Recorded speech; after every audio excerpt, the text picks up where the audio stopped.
La traqueobronquitis infecciosa canina es una enfermedad viral que afecta al sistema respiratorio de los perros sin discriminar raza o edad y que puede ser prevenida con una vacuna anual. Sí, desde el Colegio Médico Veterinario han puesto una alerta a los dueños de perros, ya que en el último tiempo ha existido un aumento de esta enfermedad en las mascotas, más conocida como tos de las perreras. Para conocer más detalles, estamos en contacto con José Rojas, presidente del Consejo Regional de Aconcagua, del Colegio Médico Veterinario, Colmevet, quien está en línea. José, bienvenido a Tiempo y Sin Pauta. Hola, José. Hola, buenas tardes. Muchas gracias por darnos este pequeño espacio para poder dar algunos conocimientos y educar a todos nuestros dueños de nuestros clientes. Exactamente. Vamos al detalle, porque tos de las perreras se le conoce a esto que se llama traqueobronquitis infecciosa canina. ¿Qué es? Bueno, en sí es un cuadro respiratorio que afecta la vía aérea superior en su gran mayoría y se da por un cuadro viral, dos tipos de virus para influenza y adenovirus 2, que son virus bastante contagiosos. No son de riesgo vital salvo que pase un cuadro mayor, como una bronquitis, una bronconeumonía que pueda afectar y que generalmente está asociado a pacientes con problemas de inmunidad. Pero en general tiene un tratamiento rápido, un buen pronóstico, si es que se toma tiempo, pero es molestoso. Es molestoso porque ustedes mencionaron que esto es de la perrera y generalmente los dueños llegan a todas las clínicas porque piensan que su mascota, estamos hablando específicamente caninos, están atorados, como que se tragaron algo. Entonces el perro está como que dicen que tiene algo y muchas veces le tiran aceite y pueden provocar otros daños, pero generalmente está asociado a un cuadro respiratorio. Este cuadro respiratorio que dices tú tiene directa relación cuando no se lleva un proceso adecuado de las vacunaciones que le corresponden a los perros o proviene de otra situación. No, o sea, en sí, como todo en lo que es la vida y salud, si no tenemos las condiciones adecuadas para poder salir adelante, si nos pilla mal parado un virus, probablemente si no tenemos vacunas, por así decir, para darnos la inmunidad, para poder fortalecernos y combatir esto, claramente pues se pueden ver mayormente afectados, pero en general le puede pasar a un paciente con vacunas o sin vacunas. Ahora, el que tenga vacunas le ayuda a dar un poquito más de inmunidad y fuerza para poder salir adelante de este cuadro. No puede que no le pase nada. Hablemos de las vacunas entonces, porque a propósito de conceptos que nos hemos familiarizado el último tiempo, adenovirus, vacunas, ¿cierto? Pero hablemos de tenencia responsable en este caso, porque hay vacunas que son obligatorias, digamos que son básicas para dispensar a las mascotas, en este caso a los perros. ¿Cuáles son aquellas con las que se debe cumplir sí o sí, hablando de tenencia responsable de mascotas, a las que tienen cierto su chip y cuáles se tienen que inocular año a año? Mira, como obligatoriedad, como totalidad para un tema de salud pública, lo recomendable es la vacuna antirrábica. Eso es por obligación, porque recordemos que en Chile no estamos exentos del virus rabia, que los murciélagos son portadores, por lo tanto eso es algo obligatorio. Ahora, dentro de lo que es obligatorio como tenencia responsable, están las vacunas que se deben aplicar en los cachorros a partir de los 45 días, 30 días en algunos criaderos o 2 meses, que es la vacuna sextuple u octuple.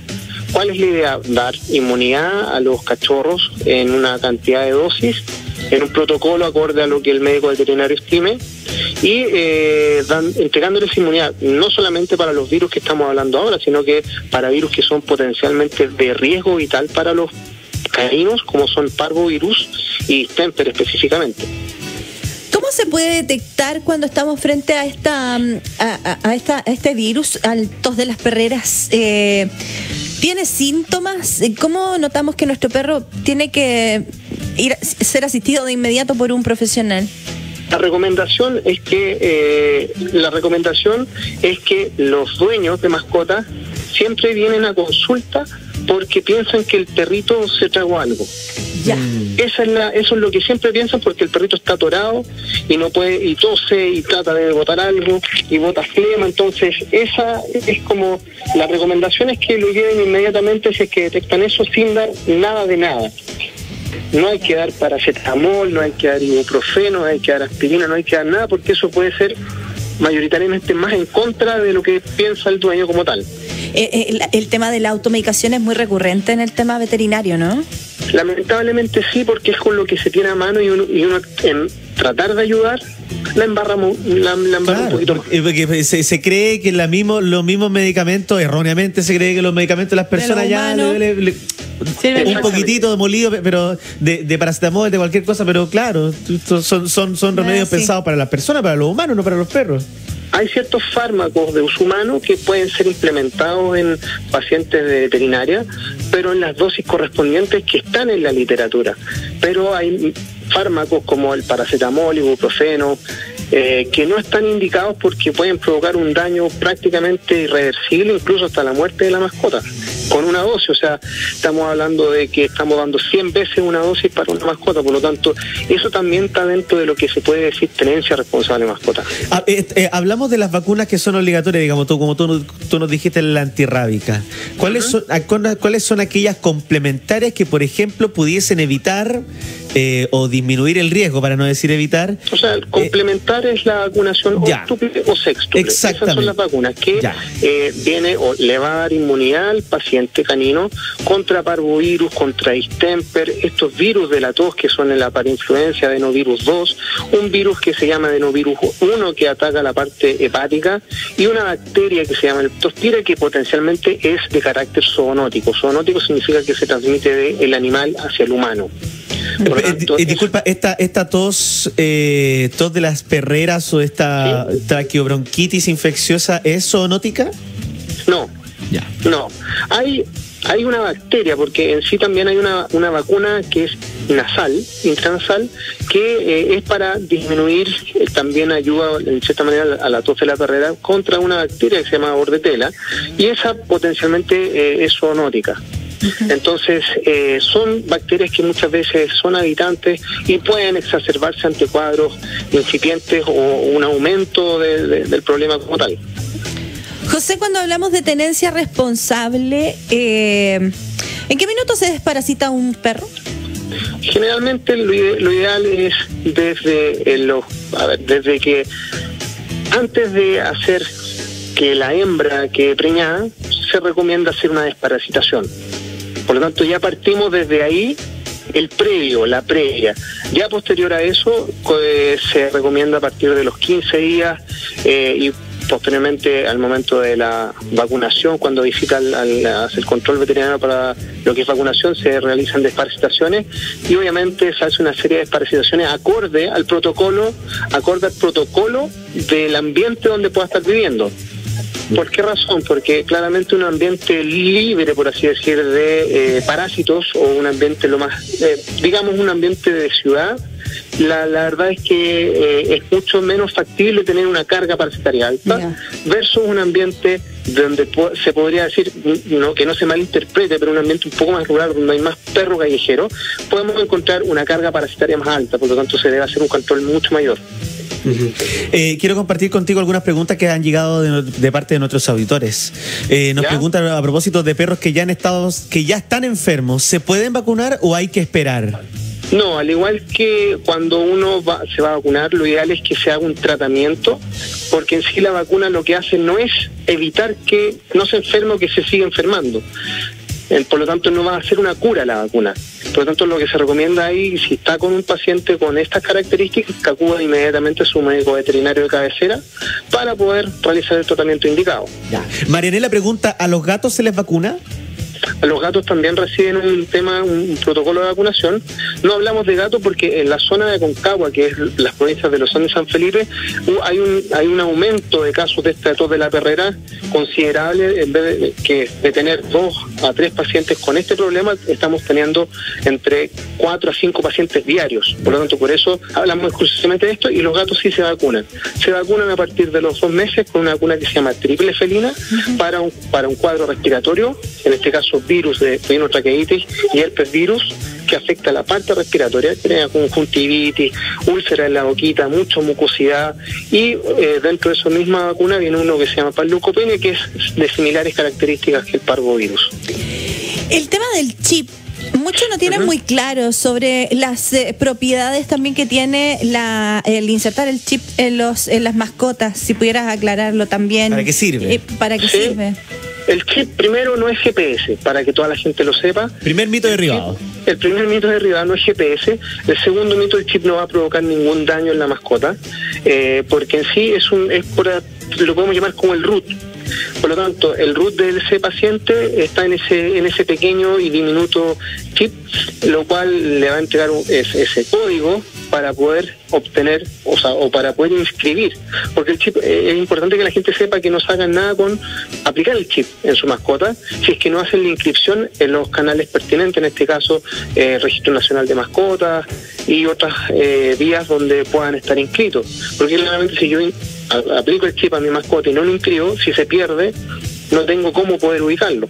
Por lo tanto, la inscripción es sumamente necesaria, donde va el nombre de la mascota, el nombre del dueño, dirección, teléfono de contacto, correo electrónico de contacto, cosa que si yo lo puedo identificar, pueda también identificar a quién pertenece y poder ubicar al dueño. Perfecto. Ya, tenemos algunas otras preguntas que nos han llegado. Por ejemplo, dice, quiero preguntar si a los perros o a los animales en general les afecta algo así como la demencia senil demencia senil, y qué se recomienda. Dice, nuestro perro tiene 15 años y en el último tiempo parece que se pierde, se acuesta en lugares apartados, ha hecho otras actividades, por ejemplo, orinó dentro del dormitorio, antes no lo había hecho. Sí, lamentablemente la demencia senil está detectada en el área veterinaria, mucho más identificable en los caninos, porque hay que pensar que los caninos tienen un promedio de vida de 12 a 15 años, acorde también a su raza. Entonces, ¿qué es lo que pasa? Uno siempre lo extrapola al humano, queda en humano, queda en perro, etcétera, pero son 15 años donde ellos pasan por muchos procesos. Dentro de eso está la demencia senil, que es el desgaste de las neuronas, el envejecimiento de las neuronas, y obviamente eso hace que el paciente tenga conducta o adopte conductas que no tenía antes, que adopte conductas como de cachorro, que adopte conductas como, por ejemplo, comió, después vuelve a comer, o a orinarse en lugares, a aullar y a tener conductas, vuelvo a reiterar, que no eran las que tenía antes, y eso es netamente por un envejecimiento de las neuronas. Es difícil, eso generalmente es muy difícil, prácticamente no tiene tratamiento. Se puede hacer un manejo con ciertas vitaminas que ayuden a disminuir el efecto de los radicales libres a nivel neurológico. José, el tema para volver a la traqueobronquitis, ¿sí? ¿Cuánto dura el tratamiento una vez que es atendido por el doctor? Es variable, por el veterinario, perdón. Es variable, generalmente estamos hablando de tratamientos que son de 7 días como mucho, y ya cuando hay cuadros un poquito más severos se pueden alargar hasta 2 semanas, pero eso, insisto, son a partir de pacientes inmunocomprometidos. Ya. Y entonces, bueno, hay que llegar a tiempo, porque si no, ¿podría tener secuelas? Exactamente, o sea, las secuelas son bronquitis o bronconeumonía por una exacerbación de bacterias que se pueden aprovechar del tracto respiratorio inferior. ¿Hay algún hecho que particularmente haya provocado que en este momento tengan un aumento respecto de los casos? Nosotros acá nos dimos cuenta, o sea, yo en la clínica acá, la cantidad de casos que yo les comentaba, lo conversamos con los colegas y también me confirmaron este aumento de casos, y una vez puede ser, porque acá en la zona interior de la región de Valparaíso es muy helado. Es muy helado y claramente eso, los cambios de temperatura bruscos que hemos tenido, por ejemplo, hemos tenido temperaturas de 24 grados y abruptamente bajamos a 10 grados y en las mañanas tenemos hasta 1 grado, 2 grados. Por lo tanto, esos cambios de temperatura bruscos pueden ser, de manera como hipótesis, nosotros estamos viendo eso, que el incipiente de que esta alza de casos o de cuadros de la parte respiratoria. Y a eso se suma también estar asociado a los tipos de calefacción, a leña, el uso de aire acondicionado, la estufa a leña también. Entonces, este tipo de cosas pueden ir sumando como para provocar este tipo de cuadros. Es lo que podemos pensar a partir de, porque hemos tenido, insisto, pacientes con cuadro respiratorio con vacunas y sin vacunas. Lo último, muy breve, dice, ¿qué hay con los medicamentos antiguos de las mascotas? ¿Se deben botar o usar? dice uno. O sea, si está vencido, la verdad es que no hay que usarlo. Claro, ya. O sea, y como los productos que son de jarabe, una vez abiertos tienen un periodo de caducidad, por lo tanto ya el efecto no va a funcionar y podemos provocar alguna alteración en nuestros pacientes. José, te agradecemos el contacto con Bio Bio esta tarde para conversar con nosotros y también hablar sobre lo importante que es el cuidado con quienes tenemos también una gran responsabilidad en la familia, que son las mascotas. Parte de la familia. Exactamente. Gracias, José. Muchas gracias. No, agradecido a ustedes por darnos este pequeño espacio para poder informar a la comunidad. Muchas gracias, un abrazo. Igual para ti. José Rojas, el presidente del Consejo Regional de Aconcagua del Colegio Médico Veterinario.